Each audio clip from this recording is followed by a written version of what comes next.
Alright, we're going to do an unboxing video of the Arcade1Up Rampage machine.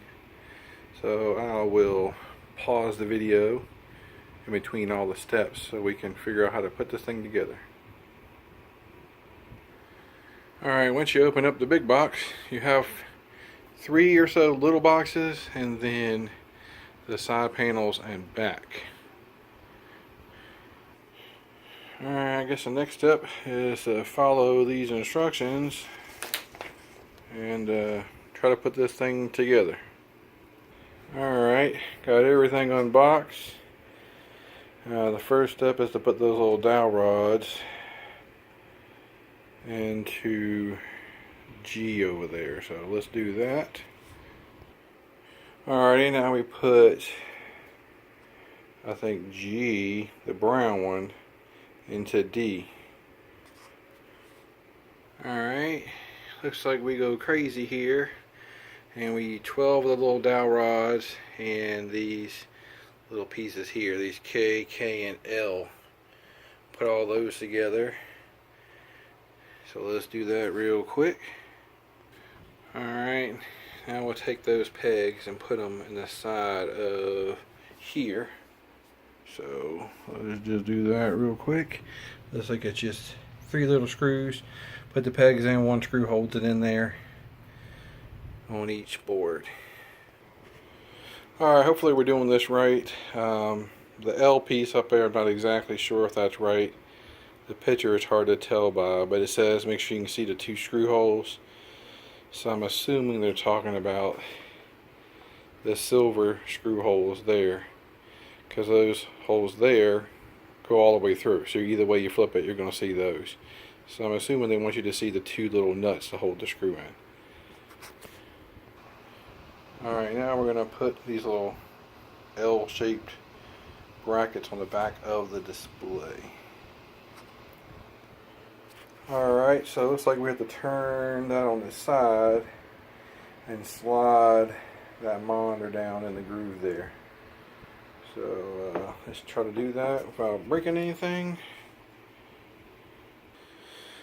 Alright, that wasn't too bad. If you're using a electric screwdriver, the screws up here are a little hard to get to because of the panel thickness, but the ones down there are just fine. It says not to use electric screwdriver, but mine's not that strong, so I think it's okay. It's not like using a drill. Alright, next step looks pretty simple. Just take the marquee B and put in 4 dowel rods. Alright, then we just slide it in up at the front up there, and I guess we'll attach a screw to it. After we flip it over or something like that, I think.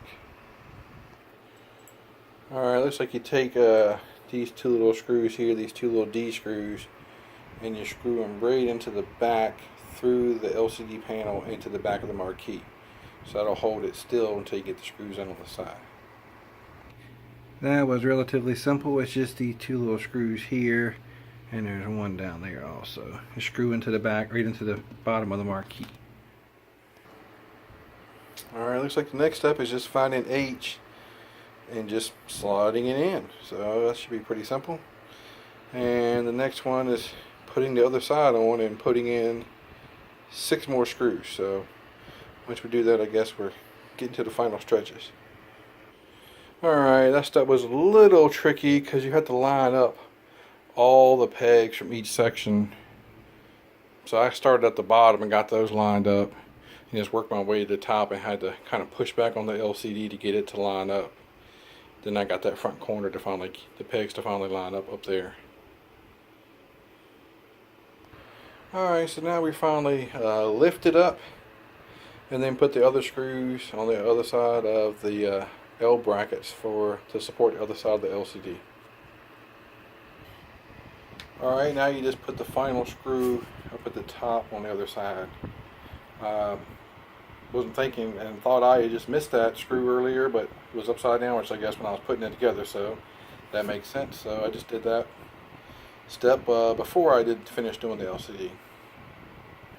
Alright, looks like the next two steps are just to slide in the front game logo and then the slant piece there, no screws or anything. Alright, well that step's good. Just slides right in. Nothing too hard. Anybody can handle it. Alright, there's a lot of steps, but they're really simple steps. So literally the next step is just to peel off the protective covering off the LCD.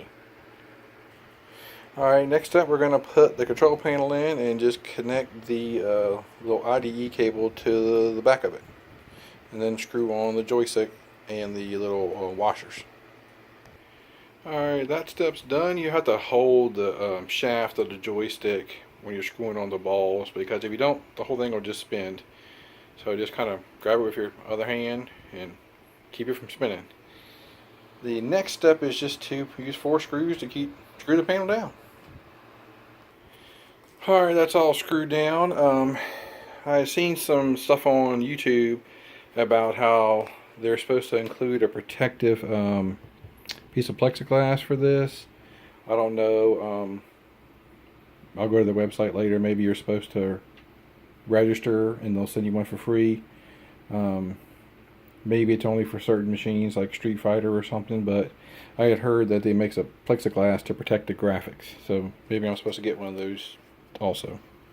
Alright, looks like now we're just going to plug in the power cord into the back of the unit. Alright, step 19 is more of a little pigtail. It's not the whole AC adapter. I think you have to route that through the back. Yeah, so you route it through the back down here. And you have a little cord stop. So we'll do that part now. Alright, once you get the cord back in there and just tight pushing it in there, you just finish up with 2 little screws at the top to hold the panel on. Alright, well it looks like the only thing left to do is plug it up and play the game. It does ask you to secure it to the wall. If small children can pull it over on them. I'm not worried about that right now. I don't have any small children. But hope this video helps. It took me about an hour and 15 minutes or so to assemble all this. Obviously pausing this video in between each step. But with a helper, laying out all your stuff, I'm sure it can be done in under an hour.